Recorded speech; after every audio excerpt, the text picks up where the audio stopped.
Essa que é a coisa que talvez estranha no Lerros, é que é um lar, mas ele normalmente é povoado por algum ser. Tem alguma coisa de vida, de ser, que eu associo a essa palavra. Eu me lembro assim de viagens noturnas assim, em Goiás, quando eu era criança, 5, 6 anos, e que você via uma luzinha lá longe, podia ser um farol de um carro que daqui a tantos minutos ia cruzar com você, ou no meio do nada lá.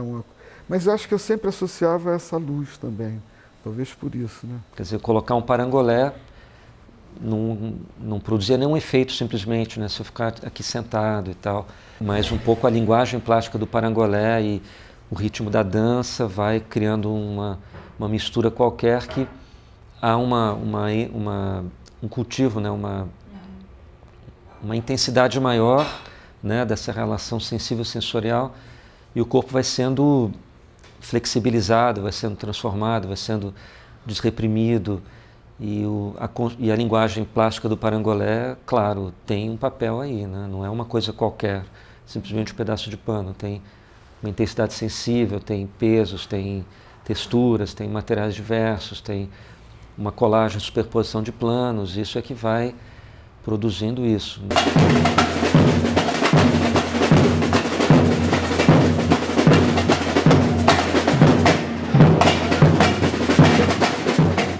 Eu acho que é isso, acho que é a coisa da presença do corpo, né, na linguagem, é a verdade da linguagem mesmo, né?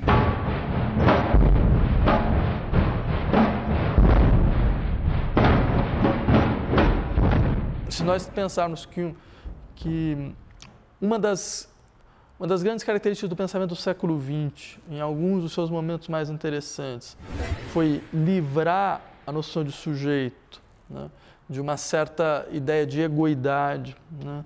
Livrar a noção de sujeito, de uma certa ideia de identidade, né?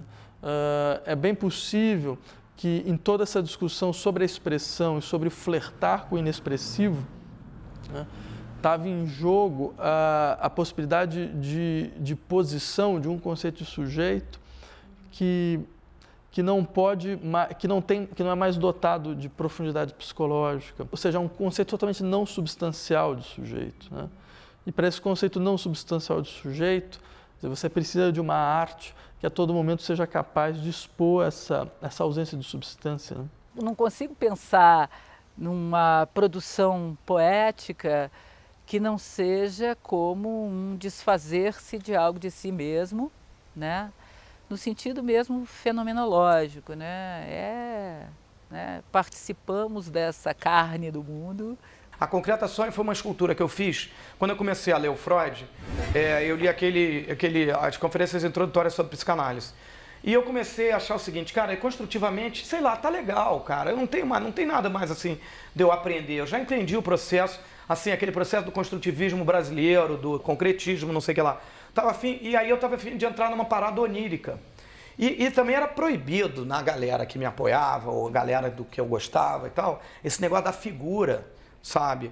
E, cara, eu estava afim, sabe, de tirar a molde da minha cabeça, sabe? Eu fiz uma escultura que era enrolando a cabeça, era uma fotografia. Eu me pergunto se as obras que realmente trazem alguma coisa interessante sobre o corpo não são exatamente aquelas obras onde o corpo está ausente, está completamente ausente.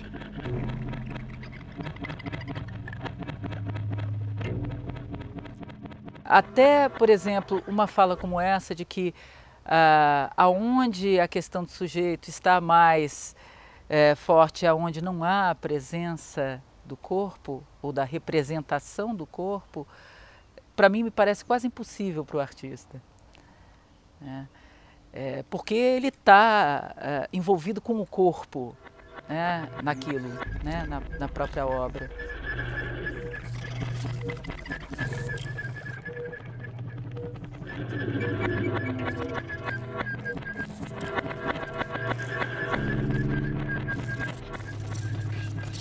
O meu trabalho, como a maioria das vezes, ele está sempre em relacionamento, é sempre uma coisa que não se completa nela mesma. É um novo momento de produção de linguagem, de conhecimento visual, mas esse momento sofre um processo de sofisticação política que é, digamos, o deslocamento do teor, da ideia de tema para a própria instância da linguagem, né? Essa linguagem, ela se abre para a incompletude. Em vez de buscar uma linguagem cerrada que exclui o outro, né, que se satisfaz com a produção pelo artista, o artista se põe como aquele que produz a incompletude da linguagem. Que ela se debate com o contexto, né? Você joga ela, ela cai no chão e se esparrama. Ela sempre acontece se relacionando com o contexto também. Então não é só a escultura com ela mesma em si mesma, mas é ela em relação ao espaço, chão, teto, parede, ao espaço cultural, à instituição, às pessoas. Eu acho que esse nível de objetividade aí diz respeito a algo que não pertence, né? É do artista, mas não pertence a ele, né? No sentido, é ele, né? Sem que pertença a ele.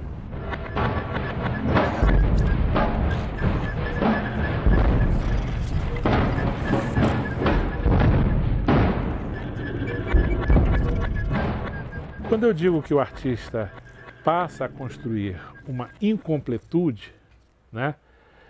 Essa incompletude que a gente sabe que a psicanálise aborda, né?